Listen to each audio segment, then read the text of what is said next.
السلام علیکم، میں ہوں شازیب خانزادہ۔ نوبیل انعام یافتہ ملالہ یوسفزئی نے اسرائیل کی طرف سے غزہ میں کیے جانے والے جنگی جرائم اور عالمی قوانین کی خلاف ورزی پر احتساب کی بات کر دی ہے اور فوری سیز فائر کا مطالبہ کر دیا ہے۔ ساتھ ہی یہ بھی واضح کر دیا ہے کہ ہمیں اس وقت یہ یقینی بنانا ہوگا کہ ہم معصوم لوگوں کے ساتھ ہیں اور مزید جنگوں کے خلاف ہیں۔ اس کے علاوہ کل ملالہ یوسفزئی نے ساؤتھ افریقہ میں نیلسن منڈیلا فاؤنڈیشن کے زیر اہتمام سالانہ اجلاس میں شرکت کی، جہاں ملالہ نے اس پلیٹ فارم پر 21ویں سالانہ تقریر کی ہے اور وہ اس فورم پر خطاب کرنے والی اب تک کی کم عمر ترین شخصیت بن گئی ہے۔ ملالہ یوسفزئی نے گزشتہ روز نیلسن منڈیلا فاؤنڈیشن کے زیر اہتمام اس سالانہ تقریر میں افغان خواتین کے ساتھ افغان طالبان کے سلوک کو تنقید کا نشانہ بنایا ہے اور افغانستان کی حکومت کو جینڈر اپارتھائڈ رجیم یعنی افغان خواتین کے ساتھ صنفی عصبیت برتنے والی حکومت قرار دیا ہے اور موقف اختیار کیا ہے کہ افغان طالبان نے افغانستان میں لڑکی ہونے کو ہی غیر قانونی بنا دیا ہے۔ نہ انہیں اسکول جانے کی اجازت ہے، نہ کام پر جانے کی اجازت ہے اور نہ ہی آزادانہ نقل و حرکت کی اجازت ہے۔ ملالہ یوسفزئی نے اپنی اس تقریر میں عالمی لیڈران سے مطالبہ کیا ہے کہ وہ صنفی عصبیت کو انسانیت کے خلاف جرم قرار دیں اور افغان طالبان کے ساتھ تعلقات معمول پر لانے کی مزاحمت کریں۔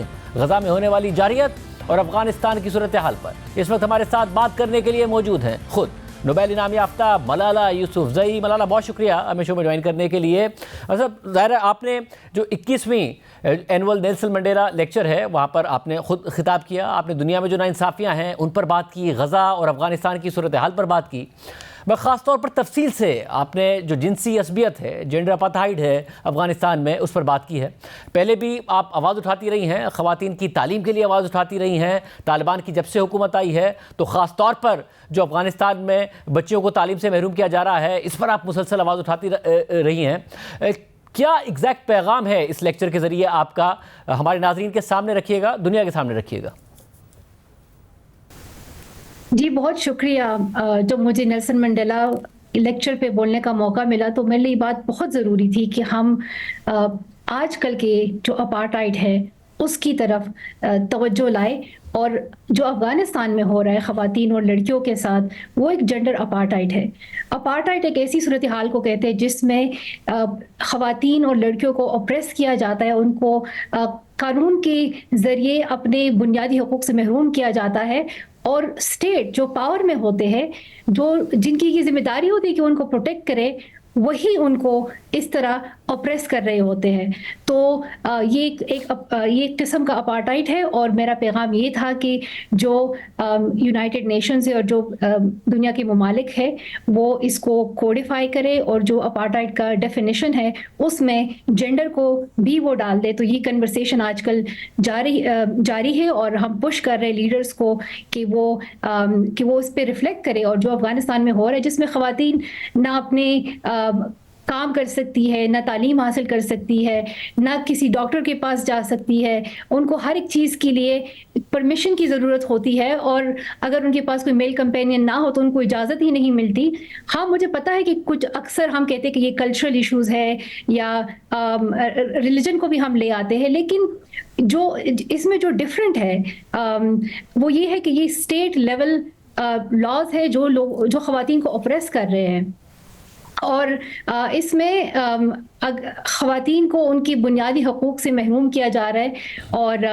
تو اس لیے اس کی طرف توجہ دلانا بہت ضروری ہے۔ آپ نے اپنے لیکچر میں یہ بھی کہا کہ جو دنیا کی حکومتیں ہیں وہ دوسری طرف نہ دیکھیں۔ آپ نے حکومتوں کے ساتھ ساتھ مختلف کمپنیز کو بھی مخاطب کیا، اور آپ نے کہا کہ جو فائنینشیل ڈیلنگز ہیں طالبان حکومت کے ساتھ وہ اس کے بارے میں سوچیں، وہ ایسا نہ کریں، کیونکہ آپ کے خیال میں یہ صنفی عصبیت کو کنڈون کرنے کے مترادف ہوگا، اسے تسلیم کرنے کے مترادف ہوگا۔ مگر مسئلہ یہ ہے ملالہ کہ افغانستان میں طالبان کے قبضے کے بعد ان کی حکومت قائم ہو گئی ہے، وہ افغانستان کا نظام چلا رہے ہیں، تو پھر دنیا کی حکومتیں کیا کریں جب وہاں پر ایک حکومت موجود ہے طالبان کی؟ دنیا میں تمام ممالک کے پاس ایک اپرچونٹی ہے کہ وہ خواتین کی حقوق اور لڑکیوں کی تعلیم کو ایک نان نیگوشیبل کنڈیشن ڈالیں اپنے سارے ڈائلاگز میں، سارے کنورسیشنز میں۔ وہ ان حقوق کو اگنور نہیں کر سکتے۔ میرا کنسرن یہ ہے کہ وہ تعلقات کو نارملائز کر رہے ہیں، اور ان ایشوز پہ بات بالکل بھی نہیں کر رہے۔ وہ طالبان پہ کوئی پریشر نہیں ڈال رہے کہ وہ خواتین کو کام میں الاؤ کرے یا لڑکیوں کی تعلیم کو وہ الاؤ کرے، یا خواتین کی منسٹری ہوا کرتی تھی، وہ گورنمنٹ جابس پہ تھی، وہ ان سارے پروفیشنز میں تھی، اور وہ سب کچھ ان سے چھینا گیا ہے. تو یہ تو ایک سسٹمیٹک آپریشن ہے جو خواتین اس طرح وہاں پہ فیس کر رہی ہے. تو یہاں پہ ممالک کی ایک ذمہ داری بنتی ہے کہ وہ ریلیشنز نارملائز نہ کرے اور وہ girls education and women's right کو ایک نان نیگوشیبل کنڈیشن بنائیں. جب سے طالبان کی افغانستان میں حکومت آئی ہے تو ہمیں نظر آیا ہے کہ افغانستان کے عوام اور زیادہ معاشی طور پر سفر کر رہے ہیں، ان کی معاشی صورتحال اور خراب ہوئی ہے. ظاہر ہے افغانستان کے جو ریزروز ہیں وہ فریز کر دیے گئے، اب وہاں پر اس طریقے سے جاب اپارچونیٹیز نہیں ہیں، بے روزگاری بہت زیادہ ہے. تو کیا دنیا باقاعدہ طور پر اپنے آپ کو طالبان حکومت سے ڈیل کرنے کے لیے کھولے، ساتھ میں یہ شرط رکھے کہ آپ کو خواتین کے ساتھ سلوک بہتر کرنا ہے، صنفی عصبیت کو ختم کرنا ہے، عوام کو موقع دینا ہے، انہیں چوائس دینی ہے، خواتین کو تعلیم جاری رکھنے کا حق بھی دینا ہے، یہ کرے دنیا، یا مکمل طور پر ان سے ڈیل ہی نہ کرے کہ جب تک ان کی حکومت ختم نہیں ہو جاتی؟ جو آپ کا سوال ہے کہ طالبان پاور میں رہے یا نہ رہے، میرے خیال میں یہ تو آخر میں افغان لوگوں کی ان کا فیصلہ ہے.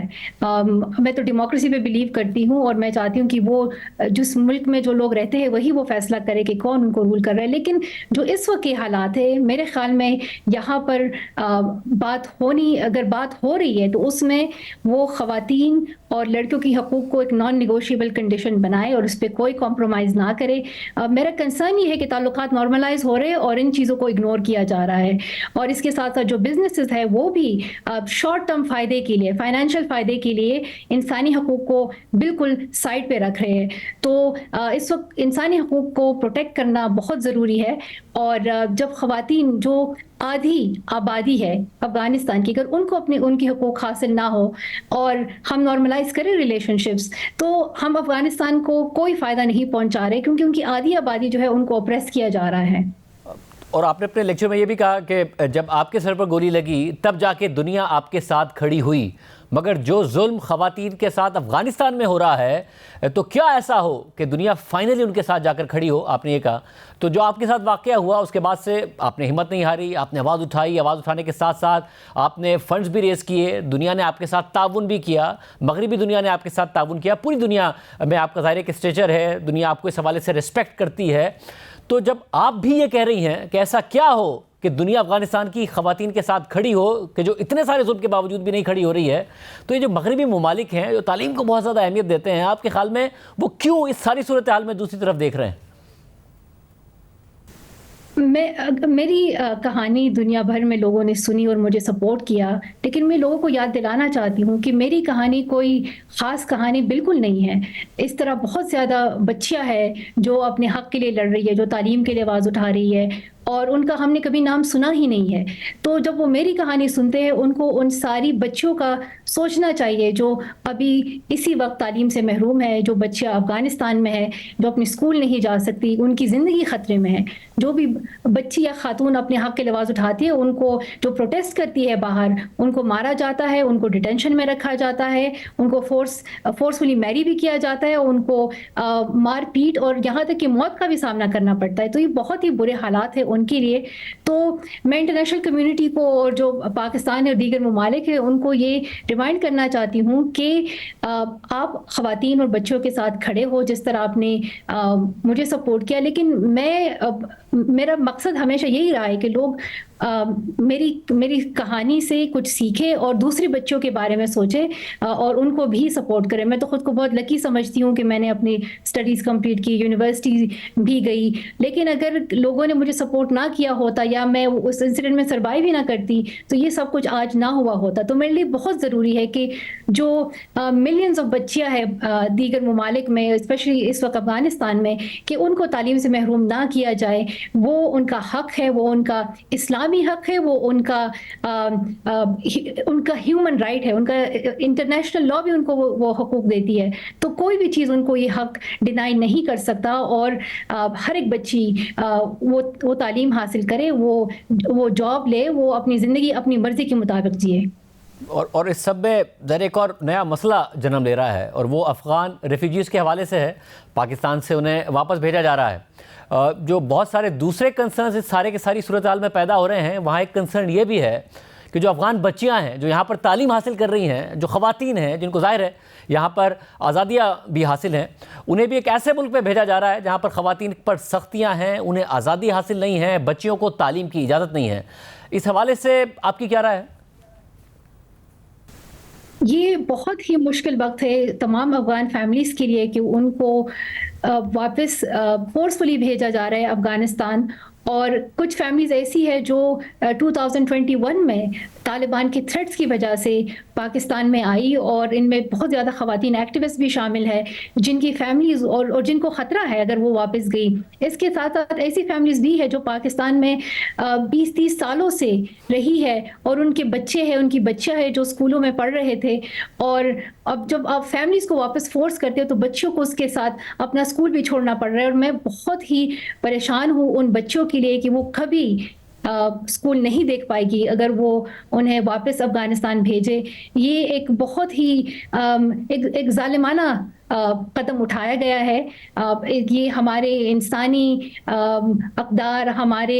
کلچر، ہمارے مذہب سب کے خلاف ہے۔ ہمارے دین میں بھی ہمیں یہی پڑھایا جاتا ہے کہ اگر کوئی بندہ مشکل وقت میں ہے تو آپ ان کی مدد کرتے ہیں، آپ اپنے ہمیشہ دروازہ کھلے رکھتے ہیں۔ ہم نے انصار مدینہ کے بارے میں پڑھا ہے، ہمیں تو یہی سکھایا گیا ہے کہ آپ ہمیشہ اچھا سلوک کرے، اور آپ اور اس کے ساتھ ساتھ انٹرنیشنل لا بھی ہے، اس پہ you have to abide by that as well. تو میں ریکویسٹ کروں گی پاکستانی اتھارٹیز سے کہ وہ اس فیصلے کو واپس کر لے، اور تمام افغان جو ریفیوجیز ہیں ان کو سپورٹ دے، اور یہ یقینی بنائے کہ وہ جو خواتین اور لڑکیاں ہیں وہ کسی ایسے ملک میں نہ جائے جن سے ان کے تمام حقوق واپس چھینے جائیں۔ ایک اور المیہ ملالہ وہ غزہ کا ہے جہاں پر تقریباً 16,000 شہری مارے جا چکے ہیں، جن میں سے 7,000 سے زائد بچے ہیں، 5,000 خواتین ہیں۔ اس میں بھی ہمیں نظر آتا ہے کہ جو دنیا کی طاقتور حکومتیں ہیں، جو ممالک ہیں، یا تو وہ دوسری طرف دیکھ رہے ہیں یا پھر اسرائیل کو باقاعدہ سپورٹ کر رہے ہیں، اور اسرائیل یہ سارے کے سارے مظالم ڈھا رہا ہے یا تو ان کی سپورٹ سے یا پھر ان کی خاموشی سے۔ آپ کا کیا پیغام ہوگا اس حوالے سے؟ تو میں پچھلے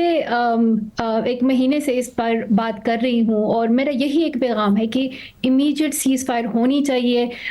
جو عوام ہے، جو معصوم لوگ ہیں، ان کو ٹارگٹ کرنا آپ کسی بھی حوالے سے جسٹیفائی نہیں کر سکتے، اس کی کوئی ایکسپلینیشن نہیں ہے۔ اور اتنے بچے مارے گئے ہیں، اتنے بچے اور فیملیز بے گھر ہو گئی ہے، اور مجھے تو بہت ہی پریشانی ہے اس بات سے کہ اتنا وہ پریشر نہیں آ رہا ابھی تک کہ وہ اس فیصلے سے واپس ہو جائے۔ اور اس کے ساتھ ساتھ میں یہ بھی گزارش کرتی ہوں تمام لوگوں سے کہ وہ اپنے کنٹری لیڈرز پر پریشر ڈالے کہ وہ UN اور یا دوسری پلیٹ فارم کے تھرو ایک گلوبل پریشر لے آئے تاکہ امیڈیٹ سیز فائر ہو اور لانگ ٹرم میں بھی اس مسئلے کا حل نکالا جائے۔ اور میں خاص طور پر بچوں کا سوچتی ہوں جب ایسے حالات ہوتے ہیں، اور بچے جو ہے ان کا کوئی قصور نہیں ہوتا، چاہے وہ اسرائیل کے بچے ہیں، چاہے وہ غزہ کے بچے یا فلسطین کے بچے ہیں، ان کا کوئی قصور نہیں ہے، اور آپ بچوں کو کبھی نہیں ٹارگٹ کر سکتے، آپ معصوم لوگوں کو کبھی نہیں ٹارگٹ کر سکتے۔ یہ وار کرائم میں کاؤنٹ ہوتا ہے، یہ وائلیشنز ہے سارے انٹرنیشنل لا کے، اور جو بھی ان لاز اور قوانین کو وائلیٹ کرتا ہے آپ کو ان کو اکاؤنٹیبل ٹھہرانا ہوتا ہے۔ تو اکاؤنٹیبلٹی اس میں ضروری ہے، اور چاہے وہ جو بھی ملک ہو، دنیا کا جو بھی ملک ہو، اگر وہ کوئی بھی ان وار کرائمز میں انوالو ہو، ان کی اکاؤنٹیبلٹی اور ان سے سوال پوچھنا بہت ضروری ہے۔ اور آپ دنیا کی حکومتوں سے یہ مطالبہ کر رہی ہیں کہ جو انٹرنیشنل قوانین ہیں ان کی پاسداری کرائی جائے، بچوں کو، عورتوں کو، شہریوں کو محفوظ رکھا جائے، اور یہ جو جنگ ہے اس میں سیز فائر کیا جائے۔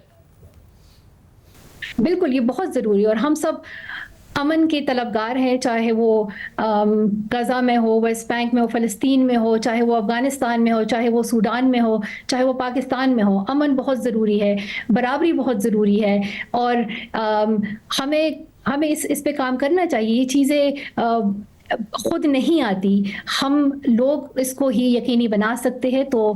میں لیڈر سے، لوگوں سے، سب سے مطالبہ کرتی ہوں کہ ہمیں محبت اور ٹالرنس اور برداشت اور اس قسم کی ویلیوز پہ کام کرنا چاہیے، اور یقینی بنانا چاہیے کہ ہم ایک ایسے معاشرے میں رہیں جس میں سب لوگ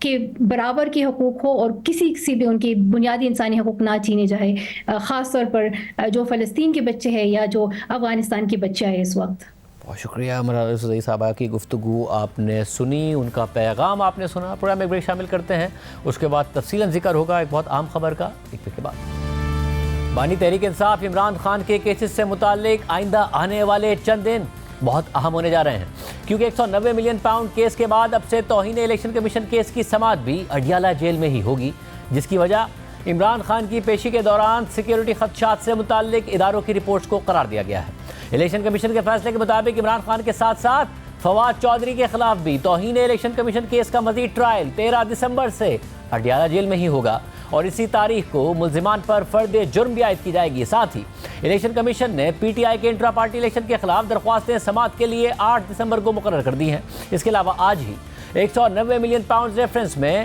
8 ملزمان کے خلاف جج محمد بشیر نے اڈیالہ جیل میں سماعت کی، جہاں عمران خان اور بشرا بی بی کی حاضری لگائی گئی، اور پھر بشرا بی بی کی عبوری ضمانت میں 13 دسمبر تک توسیع کر دی گئی۔ ساتھ ہی عمران خان کی ضمانت بعد از گرفتاری کی درخواست پر مزید سماعت بھی 13 دسمبر تک ملتوی کر دی گئی، لیکن عدالت نے باقی غیر حاضر ملزمان کو اشتہاری قرار دینے کی کارروائی کا آغاز کر دیا ہے۔ صرف یہی نہیں، آج عمران خان کے خلاف توشہ خانہ اسکینڈل کے معاملے پر اسلام آباد ہائی کورٹ میں 2 اہم پیش رفت ہوئی ہیں۔ چیف جسٹس عامر فاروق نے توشہ خانہ کیس میں ٹرائل کورٹ کا فیصلہ معطل کرنے سے متعلق عمران خان کی درخواست پر 11 دسمبر کو الیکشن کمیشن کے وکیل سے دلائل طلب کر لیے ہیں، اور کہا ہے کہ 11 دسمبر کو الیکشن کمیشن کے وکیل نے دلائل نہ دیے تو ریکارڈ دیکھ کر فیصلہ کر دیں گے۔ واضح رہے کہ اسلام آباد ہائی کورٹ نے پہلے ہی ٹرائل کورٹ کی طرف سے عمران خان کو دی گئی سزا معطل کی ہوئی ہے، مگر ٹرائل کورٹ کا فیصلہ برقرار ہے، جس کی وجہ سے عمران خان کی نااہلی بھی برقرار ہے۔ لیکن عمران خان کے وکیل نے گزشتہ سماعت پر اسلام آباد ہائی کورٹ سے ٹرائل کورٹ کا فیصلہ بھی معطل کرنے کی صدا کر دی تھی، تاکہ عمران خان کی نااہلی بھی معطل ہو سکے۔ اب اس معاملے پر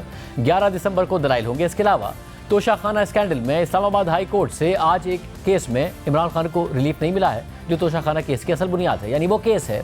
جس میں الیکشن کمیشن نے عمران خان کو 21 اکتوبر 2022 کو قومی اسمبلی کی نشست سے ڈی سیٹ کر دیا تھا، اور ان کے خلاف کرپٹ پریکٹسز کی کارروائی یعنی فوجداری مقدمہ دائر کرنے کا کہا تھا، مگر اس فیصلے کو عمران خان کے وکلاء نے اسلام آباد ہائی کورٹ کے ساتھ ساتھ لاہور ہائی کورٹ میں بھی چیلنج کر دیا تھا، جس کے بعد قانونی پیچیدگیاں سامنے آئی تھیں۔ عمران خان چاہتے تھے کہ لاہور ہائی کورٹ ہی ان کی اپیل پر سماعت جاری رکھے، اس لیے ان کی طرف سے اسلام آباد ہائی کورٹ سے اپیل واپس لینے کی صدا کر دی گئی، جسے آج چیف جسٹس عامر فاروق نے مسترد کر دیا ہے، یعنی اب اسلام آباد ہائی کورٹ ہی عمران خان کی الیکشن کمیشن کے فیصلے کے خلاف اپیل پر سماعت جاری رکھے گی۔ لیکن اہم بات یہ ہے کہ عمران خان نے رواں سال 18 جنوری کو اپیل واپس لینے کی درخواست دائر کی تھی، جس پر تقریباً 8 مہینے بعد 13 دسمبر کو فیصلہ محفوظ کیا گیا تھا، جسے اب تقریباً 3 مہینے بعد سنایا گیا ہے، یعنی مجموعی طور پر 11 مہینے بعد اس کیس کا فیصلہ سامنے آیا ہے۔ دوسری جانب آج بشرا بی بی نے اپنے وکیل لطیف کھوسہ کے ساتھ آڈیو کال ریکارڈ کرنے اور اسے لیک کرنے کے خلاف اسلام آباد ہائی کورٹ سے رجوع کر لیا ہے۔ ان کی درخواست کے مطابق بشرا بی بی سابق وزیر اعظم عمران خان کی اہلیہ ہیں۔ عمران خان کو منفی سیاسی کیمپین کے نتیجے میں جیل میں رکھا گیا ہے، تاکہ ان کی عوامی مقبولیت کو مد نظر رکھتے ہوئے انہیں الیکشن کے پروسیس سے باہر رکھا جا سکے۔ درخواست گزار یعنی بشرا بی بی عمران خان کی بیوی کی حیثیت سے ان کے خلاف اور خود اپنے خلاف رجسٹر ہونے والے غلط کیسز کی پیروی کر رہی ہیں۔ اس صورتحال کی وجہ سے بشرا بی بی اپنے وکلاء کو بھی اپروچ کر رہی ہیں اور ان کے ساتھ کیسز کے مختلف اینگلز اور پوائنٹس کو اس اعتماد کے ساتھ ڈسکس کرتی ہیں کہ وہ ایک آزاد ملک میں رہتی ہیں، جہاں کسی بھی صورت میں ان کے پرائیویسی کے حق کو نقصان نہیں پہنچایا جا سکتا۔ مگر وہ اس وقت حیران رہ گئیں کہ جب کچھ نامعلوم افراد کی طرف سے ان کی اور ان کے وکیل سردار لطیف کھوسہ کی ٹیلی فونک گفتگو سے متعلق ایک آڈیو لیک ریلیز کی گئی اور اسے اس طریقے سے توڑ مڑوڑ کر پیش کیا گیا کہ بشرا بی بی کو بدنام اور ہراساں کیا جا سکے اور ان کی فیملی لائف کو ڈسٹرب کیا جا سکے، جو کہ آئین کے آرٹیکل 35 کی خلاف ورزی ہے۔ درخواست میں اسلام آباد ہائی کورٹ کے 31 اکتوبر 2023 کے ایک آرڈر کا حوالہ دے کر لکھا گیا ہے کہ سیکرٹری وزیر اعظم، سیکرٹری دفاع، سیکرٹری داخلہ اور چیئرمین پی ٹی اے کہہ چکے ہیں کہ حکومت کی طرف سے کسی بھی ایجنسی کو خفیہ ریکارڈنگ کی اجازت نہیں ہے۔ بشرا بی بی کی درخواست کے مطابق ایک وکیل اور موکل کے درمیان گفتگو کو ریکارڈ کرنے اور پبلک کرنے سے پورا قانونی نظام درہم برہم ہو جائے گا، جو کہ اس کیس میں کیا گیا ہے۔ درخواست میں استدعا کی گئی ہے کہ عدالت متعلقہ اداروں، ایجنسیوں اور آفیشلز کو بشرا بی بی کی فون کالز ریکارڈ کرنے اور میڈیا پلیٹ فارمز پر پبلک کرنے سے روکے، اور ساتھ ہی عدالت متعلقہ اداروں کو ہدایت دے کہ بشرا بی بی پر نظر رکھنے کے لیے جو آلات اور ڈیوائسز نصب کیے گئے ہیں انہیں ہٹا دیا جائے، اور جو لوگ اس میں ملوث پائے جائیں ان پر قانون کے مطابق مقدمات چلائے جائیں۔ بش حبیبی نے یہ درخواست سردار لطیف کھوسا اور 3 دیگر وکلا کے توسط سے دائر کی ہے۔ ایک طرف تحریک انصاف اور عمران خان کی قانونی مشکلات بڑھ رہی ہیں تو دوسری طرف نون لیگ اور پیپلز پارٹی نے انتخابی مہم شروع کر دی ہے۔ ملاقاتیں اور جوڑ توڑ شروع ہو چکا ہے۔ نون لیگ سیٹ ایڈجسٹمنٹ کے لیے مذاکرات کر رہی ہے اور نون لیگ کے قائد نواز شریف خود قاف لیگ کے سربراہ چودھری شجاع حسین کے گھر گئے اور 15 سال بعد ان سے ملاقات کی۔ ذرائع کے مطابق ملاقات میں الیکشن میں سیٹ ایڈجسٹمنٹ پر تبادلہ خیال کیا گیا۔ قومی اسمبلی کی 2 اور پنجاب اسمبلی کی 3 نشستوں پر سیٹ ایڈجسٹمنٹ کے لیے اتفاق کیا گیا۔ ذرائع کے مطابق چودھری صالح حسین اور طارق بشیر چیمہ کے لیے قومی اسمبلی کی سیٹ پر ایڈجسٹمنٹ کر دی گئی ہے، جبکہ چودھری شافع حسین کے لیے پنجاب اسمبلی کی نشست پر ایڈجسٹمنٹ ہو گئی ہے۔ اس کے علاوہ سندھ میں نون لیگ نے ایم کیو ایم سے اتحاد کر لیا ہے، جبکہ پرسوں نواز شریف کی مولانا فضل الرحمان سے ملاقات ہوئی تھی، جس کے بعد خبریں سامنے آئیں کہ نون لیگ اور جے یو آئی کے درمیان بلوچستان اور خیبر پختونخوا کے لیے سیٹ ایڈجسٹمنٹ پر اتفاق ہوا ہے، جبکہ نواز شریف العزیزیہ ریفرنس کے فیصلے کے خلاف اپیل پر کل اہم سماعت ہونی ہے۔ ایون فیلڈ ریفرنس میں نواز شریف بری ہو چکے ہیں، جبکہ فلیگ شپ ریفرنس میں نیب نواز شریف کی بریت کے خلاف اپیل واپس لے چکا ہے، اس لیے کل کی سماعت کافی اہم ہو گئی ہے۔ پوری صورتحال پر بات کریں گے سینئر صحافی تجزیہ کار سہیل وڑائی صاحب ہمارے ساتھ موجود ہیں۔ وڑائی صاحب بہت شکریہ میں شمار جوائن کرنے کے لیے۔ وڑائی صاحب 2018 کے انتخابات سے پہلے متعدد پروگرامز یاد ہے مجھے کہ جب آپ یہ بتاتے تھے کہ کیا کیا نون لیگ کے ہاتھ سے نکل رہا ہے، پھر ایک وقت آیا کہ آپ نے بتایا کہ پارٹیز اوور، اب تو مرکز میں نون کی حکومت نہیں بنے گی، تحریک انصاف کی حکومت بننے جا رہی ہے، بٹ پنجاب میں چانس ہے۔ پھر ایک وقت آیا آپ نے بتایا کہ پنجاب میں بھی ممکن نظر نہیں آتا، پنجاب بھی تحریک انصاف ہی کے ہاتھ جائے گا، اور پھر ہم نے دیکھا الیکشن میں وہ سارے کے سارے معاملات ہوئے۔ اب جو نون لیگ کے لیے تاثر ہے کہ نون لیگ کے لیے بھی ویسا ہی ہو رہا ہے اور ان کی حکومت آنے والی ہے، آپ کے خیال میں یہ درست ہے یا ایسا ہے نہیں، گراؤنڈ سچویشن اتنی اچھی ہے نہیں نون لیگ کے لیے؟ دیکھیں جی، عام طور پر یہ لگ رہا ہے کہ اس وقت ہم جس بھی حلقے کا پتہ کرتے ہیں، مثلا میں آپ کو بتاتا ہوں کہ ہم نے اسلام آباد کے حلقہ جو ہے راولپنڈی کا شیخ رشید ورسز حنیف عباسی، تو ہم چاہ رہے تھے کہ اس کی کوریج کریں، لیکن حنیف عباسی صاحب تو کلیئر ہیں کہ وہ کھڑے ہو رہے ہیں، لیکن شیخ رشید صاحب کا ابھی طے نہیں ہوا کہ وہ کھڑے ہوں گے یا نہیں۔ تو اسی طرح تقریباً ہر حلقے میں ہے کہ نون کا کینڈیڈیٹ تو واضح ہے، وہ کمپین بھی کر رہا ہے، لیکن پی ٹی آئی کا کوئی کینڈیڈیٹ کون ہوگا یہ ابھی تک واضح نہیں ہے۔ چنانچہ اس وجہ سے نہ الیکشن کمپین چل رہی ہے نہ، تو اس صورتحال میں ظاہر ہے 90% تو چانس یہ ہے، جو خاص کر جہاں پہ دھڑے چلتے ہیں رورل ایریا میں، وہاں پہ تو واک اوور مل جائے گا نون لیگ کو، اور اگر دوائی زیادہ ڈل گئی تو شاید وہ میجارٹی بھی لے جائیں، لیکن ایک 10%، 100 میں سے 10% ایک چانس ہے جس کا خطرہ محسوس کیا جا رہا ہے، اور وہ خطرہ یہ ہے کہ شہری علاقوں میں اگر پی ٹی آئی کا جو ووٹ بینک ہے، جو سویا ہوا ہے، جو ہراساں ہے، جو خوف زدہ ہے، وہ اگر الیکشن والے دن نکل آیا تو پھر الیکشن کے ریزلٹس جو ہیں وہ کسی کے کنٹرول میں نہیں رہیں گے۔ یہ وہ خدشات ہیں جن کا ہم مختلف فورمز پہ اظہار سنتے ہیں۔ اور دوسرا یہ ہے کہ جو نون لیگ کی 16 مہینے کی حکومت تھی، اس نے کافی لوگوں کے جو ووٹ بینک تھا اس کے خواب بکھیرے ہوئے ہیں۔ جو پہلے نون لیگ کے بارے میں یہ تھا کہ یہ ان کے پاس معاشی مسائل کا حل ہے، وہ 16 مہینے کی حکومت نے کافی وہ خواب منتشر کیے ہیں۔ اب ہو سکتا ہے کہ میاں نواز شریف دوبارہ سے وہ معاشی عمارت، وہ معاشی خواب کھڑا کریں، لیکن پرابلم یہ ہے کہ ایک تو اوور دا ایئر نون جو ہے وہ کمزور ہوئی ہے، اور دوسرا یہ ہے کہ اس وقت ان ٹیپڈ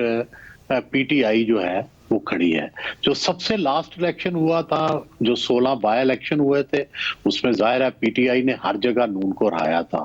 لیکن اب اس کے بعد کافی تبدیلی آئی، لوگ پی ٹی آئی چھوڑ گئے، جو ایلیجیبل کینڈیڈیٹ ہیں وہ چھوڑ رہے ہیں، آگے بھی ایسا ہی لگتا ہے کہ کسی کو لڑنے نہیں دیا جائے گا۔ لیکن کیا پی ٹی آئی کا ووٹ بینک کم ہوا ہے؟ بظاہر اس کی کوئی ہمیں جو ہے وہ نظر نہیں آ رہا کہ وہ ووٹ بینک کم ہوا ہے۔ ہاں یہ ہوا ہے، وہ خوفزدہ ہے، وہ ہراساں ہے، ایلینیٹڈ ہے، ڈس اپوائنٹڈ ہے، اور عام طور پر اس طرح کا جو ووٹر ہے وہ پھر اس دن الیکشن والے دن نہیں آتا۔ اس لیے 90% تو چانس یہی ہے کہ جو نون ہے اس کو واک اوور مل سکتا ہے اس الیکشن میں، لیکن وہ اگین وہی جو 10% چانس ہے اس کی وجہ سے بہت سے لوگ خوفزدہ بھی ہیں. اور بھائی صاحب آپ ایک بات کہی تھی آپ نے کہ عمران خان صاحب کو کوشش کرنی چاہیے سی بی ایمز کریں کیونکہ مقبولیت کے ساتھ ساتھ قبولیت کی بھی بہت زیادہ ضرورت ہوتی ہے. بٹ یہ جو 10% والا معاملہ ہے آپ خیال میں اگر قبولیت کا فیکٹر نہ بھی ہو تو یہ 10% ایک ایسا فیکٹر ہے جو کہ واپس پی ٹی آئی کو اقتدار میں لے کر آ سکتا ہے, نون لیگ کے لیے چیلنج بن سکتا ہے, یا آپ کے خیال میں اگر یہ 10% کا خطرہ زیادہ بڑا نظر آیا تو اس کو بھی مینج کر لیا جائے گا, قبولیت اتنی ہی عام ہے پاکستان کے نظام میں؟ جی, یہ بدقسمتی سے قبولیت بہت اہم ہے, کیونکہ اس کی وجہ یہ ہے کہ فرض کریں 2 آپشنز چل رہے ہیں. ایک آپشن تو یہ ہے کہ بہت بڑا چنک جو ہے وہ ایسے آزاد کینڈیڈیٹس کا آ جائے یا پی ٹی آئی کے ووٹ لے کے جو ہے وہ لوگ آ جائیں اور ان کا بعد میں ایک ایسا گروپ بن جائے جو پی ٹی آئی کا باغی ہو, جیسے پیٹریاٹ تھا, جیسے کاف لیگ بنی تھی نون لیگ کا باغی گروپ. تو ایک تو یہ آپشن چل رہی ہے, یہ تھیوری چل رہی ہے کہ وہ 40-50 ایسے آ جائیں گے. دوسری تھیوری یہ چل رہی ہے کہ ایسے ویک کینڈیڈیٹ آئیں گے, اتنے ویک کینڈیڈیٹ آئیں گے کہ لوگوں کو پتا ہوگا کہ یہ جیت ہی نہیں سکتے. لیکن پھر بھی میں وہی یہ کہہ رہا ہوں کہ یہ ایک خدشہ موجود ہے کہ کھمبے کو بھی ووٹ مل جائے, یہ بھی خدشہ موجود ہے کیونکہ یہ ان ٹیپڈ ہے. آج کل واٹس ایپ کا گروپ ہیں, آپس میں لوگ کمیونیکیشن کے لیے ایسے ذرائع استعمال کرتے ہیں کہ پتہ بھی نہیں چلتا. تو وہ جو 10% چانس ہے وہ ابھی ایلیمینیٹ ووٹ و الیکشن ڈے پہ تو نہیں ہو سکا. ہاں, الیکشن ڈے کے بعد ہمارے ہاں مینجمنٹ جو ہے وہ بڑی آسان ہو جاتی ہے. ہم نے دیکھا پیپلز پارٹی میجارٹی میں تھی پیپلز پارٹی کی, لیکن پیٹریاٹ بننے سے جو ہے وہ جمالی صاحب جو ہے وہ بن گئے تھے. اس سے پہلے ہم نے دیکھا کہ کاف لیگ بن گئی تھی. تو یہ ہمارے ہاں یہ کوئی مشکل نہیں ہوگا الیکشن کے بعد کی مینجمنٹ. لیکن میرا یہ خیال ہے کہ شاید اس کو پسند نہیں کیا جا رہا. کوشش یہ کی جا رہی ہے کہ الیکشن والے دن ہی جو ہے وہ میجارٹی کینڈیڈیٹ جو ہیں وہ نون کے جیتے. تو بڑائی صاحب, تو جو عمران خان صاحب کا ایک اگریسو پوسچر رہا, ابھی وہ پچھلے دنوں جب انہوں نے رپورٹر سے بات کی تو اس وقت بھی ان کا یہی رویہ تھا, پھر آپ سمجھتے ہیں کہ کم از کم ان کی مقبولیت کے پوائنٹ آف ویو سے, پاپولیرٹی کے پوائنٹ آف ویو سے ان کی اسٹریٹجی صحیح ہی ثابت ہوئی ہے؟ کیونکہ جو نیا سیٹ اپ آیا اس سے ان کی بننی ویسے بھی نہیں تھی, ان کے معاملات طے نہیں پانے تھے, تو وہ جس اسٹریٹجی کے تحت چلے وہی ٹھیک اسٹریٹجی تھی جس میں ان کی ظاہر ہے وہ بھگت رہے ہیں, ان کے کارکن رہنما وہ بھی بھگت رہے ہیں, مگر اس کے باوجود پارٹی پاپولر ہے. تو کیا درست اسٹریٹجی ثابت ہوئی یا وہ کوئی راستہ نکال سکتے تھے؟ نہیں, دیکھیں پرابلم یہ ہے نا کہ پاکستان کے اندر ہم یہ دیکھتے ہیں کہ دیکھیں محترمہ بے نظیر بھٹو بھی کئی دفعہ اقتدار سے نکلی, پھر آ گئیں, نواز شریف بھی نکلے پھر آ گئے. لیکن ان لوگوں نے کیا کیا کہ یہ جب لڑ بھی رہے ہوتے تھے تو ایک کھڑکی کھلی رکھتے تھے اور اپنے مصالحت جو ہے وہ اسٹیبلشمنٹ سے وہ کرتے رہتے تھے اور کوئی نہ کوئی طریقہ کر کے دوبارہ آ جاتے تھے. عمران خان صاحب نے جو اپنے مصالحتی لوگ ہیں, مثلا شاہ محمود قریشی ہیں یا پرویز الہی ہیں, وہ ان کو چاہیے تھا کہ ان کو آگے کرتے, وہ اسٹیبلشمنٹ سے مذاکرات کرتے یا کوئی نہ کوئی راز و نیاز کرتے اور کوئی ایک درمیانی راستہ جو ہے وہ نکال لیتے. تو دیکھو پرابلم یہ ہے کہ یا تو آپ کے پاس اتنے سٹرانگ پولیٹیکل پارٹی ہو کہ آپ مزاحمت کر سکیں, آپ لڑ سکیں. وہ تو ہم نے دیکھ لیا 9 مئی میں بھی جو ہے کتنے ہزار لوگ نکلے اور وہ لڑ نہیں سکتے آپ فوج سے کبھی بھی. کسی ملک کی سیاسی جماعت جو ہے وہ لڑ کے جیت نہیں سکتی. ہم نے دیکھا کہ پیپلز پارٹی نے بھی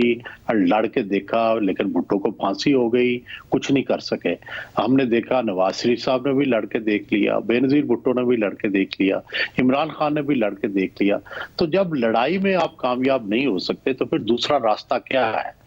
تو دوسرا یہی ہے کہ راستہ نکالے, کوئی مصالحت کا طریقہ, کوئی ایسا طریقہ. پولیٹیکل پارٹیز نے بھی تو آخر ملک میں کام کرنا ہے. آپ جو جب اس ملک جب ریاستی اداروں کے ساتھ لڑائی ہو جائے گی تو ملک کیسے کام کرے گا؟ تو اس لیے یہ وائزر پالیٹیشین تھے جنہوں نے یہ کام کیا. اور خان صاحب کو بھی چاہیے کہ اپنی جو پاپولیرٹی ہے اس کے ساتھ ساتھ ان کا تو خیر دیکھیں ان کا تو ایک نظریہ ہی ڈیفرنٹ ہے. وہ تو اب بھی یہ کہتے ہیں کہ میں فوج کے ساتھ مل کے حکومت کروں گا, تو باقیوں کا تو نظریہ ڈیفرنٹ تھا کہ وہ تو اسٹیبلشمنٹ کی مداخلت نہیں چاہتے تھے. تو پھر ان کے لیے تو یہ دور نہیں ہونا چاہیے، کسی سے ذاتی لڑائی، کسی ادارے سے لڑائی نہیں کرنی چاہیے. میں تو انہیں جا کے بھی 2-3 دفعہ دوستوں کے ساتھ، شامی صاحب کے ساتھ، امتیاز عالم کے ساتھ، اینکرز جو ہے ہمارے، ان کے ساتھ مل کے یہ کہتا رہا کہ مصالحت کا کوئی راستہ نکالیں. اتنی بڑی سیاسی پارٹی ہے، اتنی بڑی سپورٹ ہے، اس کو ضائع نہیں ہونا چاہیے اور الیکشن میں اس کو موقع ملنا چاہیے. مگرنہ ظاہر ہے لیول پلینگ فیلڈ جو ہے وہ نہیں ملتی اگر آپ کا اسٹیبلشمنٹ سے جو ہے وہ معاملات طے نہ ہو. پہلے بھی ہم نے دیکھا نون کو نہیں ملا لیول پلینگ فیلڈ 2018 میں، پیپلز پارٹی کو کئی سالوں تک نہیں ملا. تو اس لیے ہمیشہ پھر راستہ نکالنا پڑتا ہے. میں کئی دفعہ یہ کہہ چکا ہوں کہ دیکھیں بے نظیر بھٹو 1988 میں لڑ کے آئیں الیکشن میں، لیکن پھر انہیں مصالحت کرنی پڑی جنرل اسلم بیگ کے ساتھ، طے کر کے 3 اہم وزارتیں، وزارت دفاع، وزارت خارجہ اور ایک اور وزارت جو تھی وہ بڑی اہم، یہ دینی پڑی. تو یہ نواز شریف جب آئے پہلی دفعہ 1990 میں 5 وزیر انہیں صدر اسحاق خان کو اور اسٹیبلشمنٹ کو دینے پڑے. تو پاکستان میں تو یہی راستہ ہے، یا پھر اتنی بڑی عوامی مزاحمت. مگر ویسے پھر وہ فروری تک وہ راستہ نکال سکتے ہیں عمران خان صاحب، یا اب اس کا وقت نہیں ہے اور وہ ایک مزاحمت ہی کریٹ کر سکتے ہیں جس کا ایک چانس ہے، جس کا آپ کہہ رہے ہیں 10% کا؟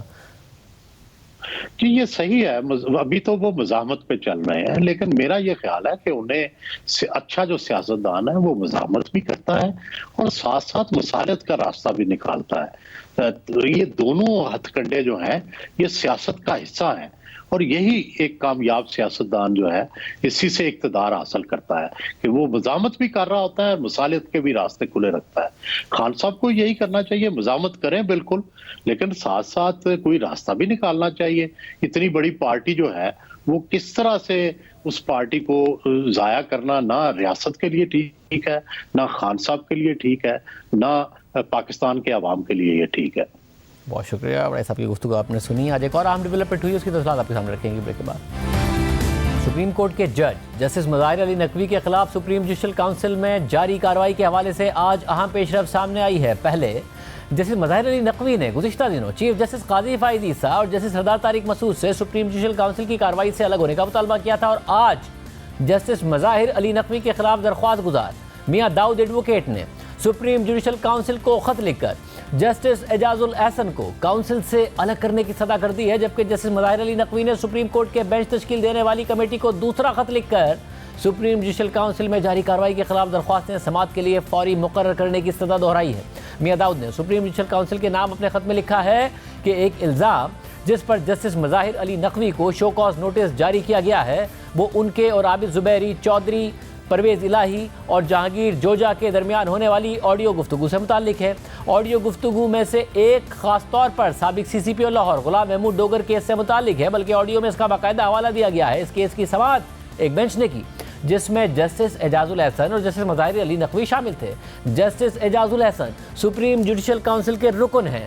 جس نے جسٹس مظاہر علی نقوی کو شو کاز نوٹس جاری کیا ہے. حالانکہ جسٹس اعجاز الاحسن نے جسٹس مظاہر علی نقوی کو شو کاز نوٹس جاری کرنے کے خلاف ووٹ دیا تھا. درخواست گزار نے سپریم جوڈیشل کونسل کے سامنے ایک درخواست دائر کی ہے جس میں استدعا کی گئی ہے کہ جسٹس اعجاز الاحسن خود کو سپریم جوڈیشل کونسل کی مزید کارروائی سے الگ رکھیں، کیونکہ وہ جسٹس مظاہر علی نقوی کے ساتھ اس بینچ کے رکن تھے اور انہوں نے غلام محمود ڈوگر کیس میں دیے گئے احکامات پر دستخط کیے تھے. یہ درخواست اس عدالت کی فوری توجہ کی مستحق ہے، کیونکہ یہ قدرتی انصاف کے اصولوں کے تحفظ اور انہیں برقرار رکھنے، انصاف کی فراہمی اور عدلیہ کی آزادی کے ساتھ ساتھ عدلیہ کی اندرونی اور بیرونی آزادی کے اظہار سے بھی متعلق ہے. میاں داؤد ایڈوکیٹ نے سوال اٹھایا ہے کہ کیا جسٹس اعجاز الاحسن کی سپریم جوڈیشل کونسل کی کارروائی میں شرکت آئین کے آرٹیکل 9 اور 10A کی خلاف ورزی ہے. میاں داؤد نے مزید لکھا ہے کہ اس اصول میں کوئی ابہام نہیں ہو سکتا کہ ایک غیر جانبدار جج منصفانہ ٹرائل اور قانون کی مناسب عملداری کے لیے بنیادی ضرورت ہے. وہ عمارت، بنیادیں اور طے شدہ اصول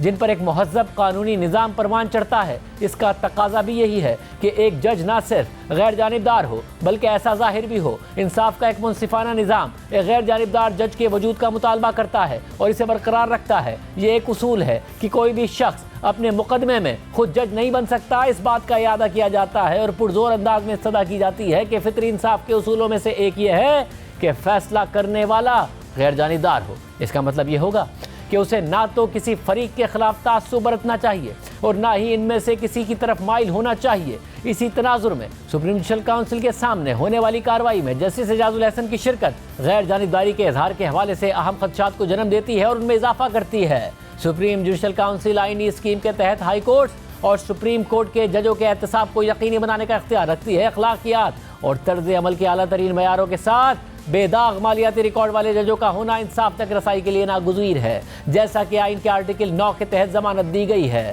عدالتی احتساب کا واحد ادارہ ہونے کے ناطے سپریم جوڈیشل کونسل کے سامنے کارروائی کے دوران اس کے کسی بھی رکن کو تعصب، مفادات کے تصادم اور کسی بھی شک اور شبہ سے بالاتر ہونا چاہیے۔ غیر جانبداری کا اصول ہمارے نظام عدل میں بنیادی حیثیت رکھتا ہے اور عدالتی نظام کی انصاف پسندی اور سالمیت کو یقینی بنانے میں انتہائی اہمیت کا حامل ہے۔ غیر جانبداری کے لیے ججوں کو کھلے ذہن کے ساتھ ذاتی مفاد، بیرونی اثرات اور مفادات کے تصادم سے دور ہو کر مقدمات سننے کی ضرورت ہوتی ہے۔ سپریم جوڈیشل کونسل کے تناظر میں غیر جانبداری کا کردار اور بھی نازک ہو جاتا ہے۔ عدالتی احتساب کو یقینی بنانے کی واحد اتھارٹی کے طور پر سپریم جوڈیشل کونسل بہت زیادہ ذمہ داری کی حامل ہے۔ سپریم جوڈیشل کونسل کے اراکین کو غیر جانبداری کے اعلیٰ ترین معیارات پر پرکھا جاتا ہے، جس کے تحت مقدمات کا تجزیہ اور فیصلہ کرتے وقت ذاتی وابستگیوں، عقائد، سیاسی نظریات اور بیرونی دباؤ کے ہلکے سے تاثر کو بھی دور کرنے کی ضرورت ہوتی ہے۔ انصاف کی فراہمی، عدالتی جواب دہی اور غیر جانبداری کے اصول کو برقرار رکھنے کے لیے ججز کو سپریم جوڈیشل کونسل کے اراکین کے طور پر مفادات کے ایسے ٹکراؤ کی نشاندہی کرنے کے لیے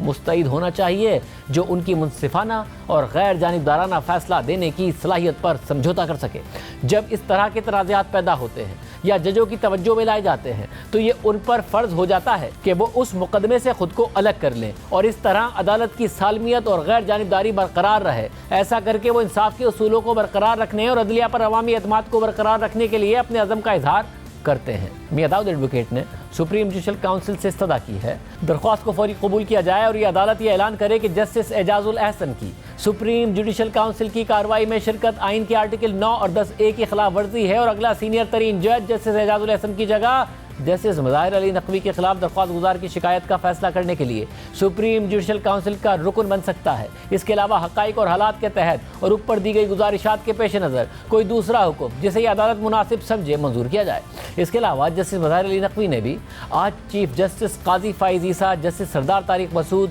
اور جسٹس اعجاز الحسن پر مشتمل بینچ تشکیل دینے والی کمیٹی کو دوسرا خط لکھ کر اپنی درخواستیں جلد سماعت کے لیے مقرر کرنے کی درخواست کر دی ہے۔ جسٹس مظاہر علی نقوی نے اپنے خط میں لکھا ہے کہ یہ میری طرف سے لکھے گئے پہلے خط کا تسلسل ہے جس میں آئین کے آرٹیکل 184(3) کے تحت میری طرف سے دائر کی گئی 2 آئینی درخواستوں کو مقرر کرنے کی درخواست کی گئی تھی۔ تاہم یہ حیران کن ہے کہ supreme court practice and procedure act میں طے شدہ وقت گزر جانے کے باوجود کسی بھی درخواست کو نہ تو نمبر دیا گیا ہے اور نہ ہی عدالت کے سامنے مقرر کرنے کے عمل میں ڈالا گیا ہے۔ Supreme court practice and procedure act کے سیکشن 3 اور 7 کے تحت آپ کو 14 دن کے اندر آئین کے آرٹیکل 184(3) کے تحت دائر درخواستوں کو سماعت کے لیے مقرر کرنے کی ذمہ داری سونپی گئی ہے۔ میں نے بالترتیب 20 اور 30 نومبر کو سپریم جوڈیشل کونسل کے سامنے اپنے خلاف کارروائی کو چیلنج کرنے والی 2 آئینی درخواستیں دائر کی ہیں۔ عبوری ریلیف کی درخواستیں بھی داخل کی گئی ہیں۔ ان درخواستوں اور عبوری ریلیف کے لیے درخواستیں دائر کیے جانے کے باوجود سپریم جوڈیشل کونسل میرے خلاف کارروائی کر رہی ہے، جس سے سپریم کورٹ کے سامنے میری آئینی پٹیشنز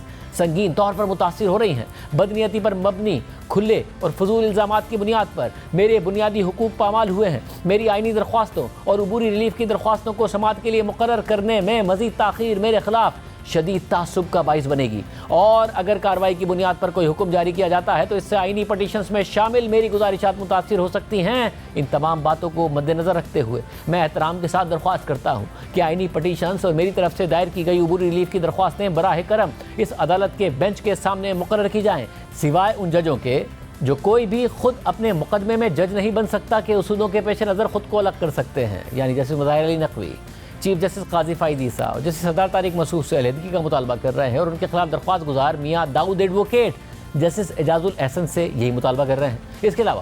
جسٹس مظاہر علی نقوی نے سپریم جوڈیشل کونسل کے سیکریٹری کو ایک اور خط لکھا ہے جس کے مطابق 28 اکتوبر کو ایک شو کاز نوٹس مجھے ملا اور 24 نومبر کا نظر ثانی شدہ شو کاز نوٹس 25 نومبر کو مجھے موصول ہوا تھا۔ ان کا جواب دینے کے لیے 14 دن کا وقت دیا گیا تھا۔ 2 نومبر، 8 نومبر، 20 نومبر، 22 نومبر اور 30 نومبر کے خطوط میں نے پہلے ہی درخواست کی ہے کہ مطلوبہ ریکارڈ کی فراہمی کے بغیر میں اس پوزیشن میں نہیں ہوں گا کہ جواب تیار کروں جو مقررہ مدت کے اندر داخل کیا جائے. مجھے اپنا جواب داخل کرنے کے لیے درکار دستاویزات یہ ہیں. اور پھر آگے دستاویزات کی تفصیلات بتاتے ہوئے جسے مظاہر علی نقوی نے لکھا ہے کہ اس وقت کے چیف جسٹس اور چیئرمین سپریم جوڈیشل کونسل کا خط جس میں میرے خلاف شکایات کا معاملہ جسٹس سردار طارق مسعود کو بھیجا گیا تھا. ان شکایات کو تقریباً 4 ماہ تک رکھنے کے بعد جسٹس سردار طارق مسعود نے جو رائے دی اس کی کاپی، اس کے علاوہ اس کارروائی کی کاپی جس کے دوران 28 اکتوبر کو شو کاز نوٹس جاری کیا گیا تھا، اس کارروائی اور حکم کی کاپی جس کے تحت شکایت کنندگان کو اور ریکارڈ کو آئین کے آرٹیکل 210 کے تحت طلب کیا گیا تھا، اس کارروائی کی کاپی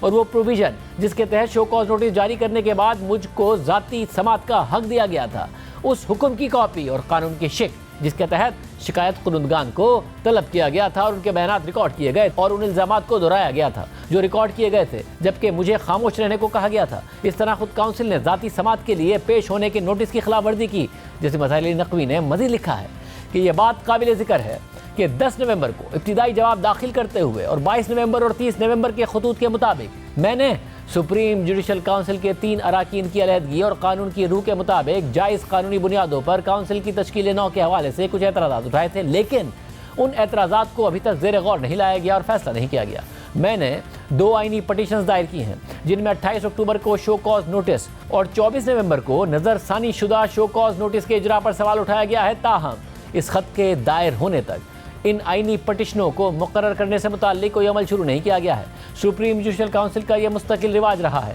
کہ جب بھی کوئی آئینی پٹیشن دائر کی جاتی ہے جس میں کونسل کے سامنے کارروائی کی قانونی حیثیت پر سوالیہ نشان ہوتا ہے تو کونسل انصاف کے تقاضوں کو پورا کرنے کے لیے بہت زیادہ احتیاط کے طور پر اپنی کارروائی روک دیتی ہے. ان تمام نکات کو مد نظر رکھتے ہوئے میں ایک بار پھر درخواست کرتا ہوں کہ مطلوبہ دستاویزات مجھے فراہم کیے جائیں تاکہ مجھے نظر ثانی شدہ شو کاز نوٹس کا جواب تیار کرنے کا موقع مل سکے. اس کے علاوہ کونسل کے مسلسل طرز عمل کو دیکھتے ہوئے اس کی مزید کارروائی کو سپریم کورٹ کی طرف سے فیصلہ ہونے تک روکنے کا حکم دیا جائے. آج کے پروگرام میں اتنا ہی. یاد دیجیے. اللہ حافظ.